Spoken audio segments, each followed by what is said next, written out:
রোকন একটু সীমান্তে পরিস্থিতি বলবেন।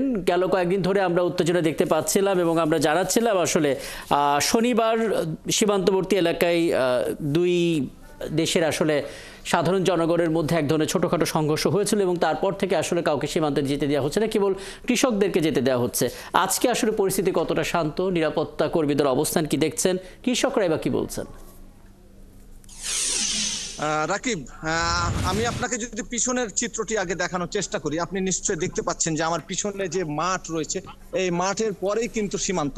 এবং এখানে আপনি নিশ্চয়ই দেখতে পাচ্ছেন যে ক্ষেতের মধ্যে বেশ বিজিবি সদস্যদের কড়া অবস্থান আমরা লক্ষ্য করেছি এবং তারা পাহারা দিচ্ছেন যেন বহিরাগত কেউ এই এলাকায় প্রবেশ করতে না পারে, কারণ বহিরাগত অবস্থানের কারণে কিন্তু পরিস্থিতিটা আরো বেশি উত্তেজিত হয়েছিল।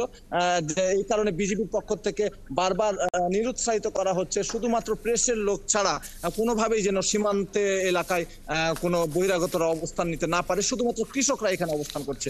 আর সীমান্তের পরিস্থিতি যদি আপনাকে জানানোর চেষ্টা করি, সীমান্তে এখন পরিস্থিতি সম্পূর্ণভাবে বিজিবির নিয়ন্ত্রণে রয়েছে এবং স্বাভাবিক রয়েছে। কৃষকরা মাঠে কাজ করতে পারছে, তবে কৃষকদের মধ্যে একটা ভয় কাজ করছে যে কোনো মুহূর্তে, গতকালকে যেহেতু আকস্মিকভাবে প্রায় 3 থেকে 400 ঘোষ এবং চাই গোষ্ঠীর লোকজন বাংলাদেশে অনুপ্রবেশ করেছিল, এই জন্য তাদের মধ্যে একটা মনের মধ্যে একটা ভয় কাজ করছে। কিন্তু বিজিবির পক্ষ থেকে বারবারই তাদেরকে আশ্বাস দেওয়া হচ্ছে যে আর কোনো সমস্যা হবে না, যার কারণে কৃষকরা ইতিমধ্যে মাঠে তারা কাজ করছে। তারা আমি কিছুক্ষণ আগে দেখলাম কয়েকজন কৃষক তারা মাঠে আলু তুলে নিয়ে যাচ্ছে বাড়িতে, এবং কিছুক্ষণ আগে আমি দেখলাম যে সেচ দেওয়া হচ্ছে, গমের চারা লাগানো হচ্ছে।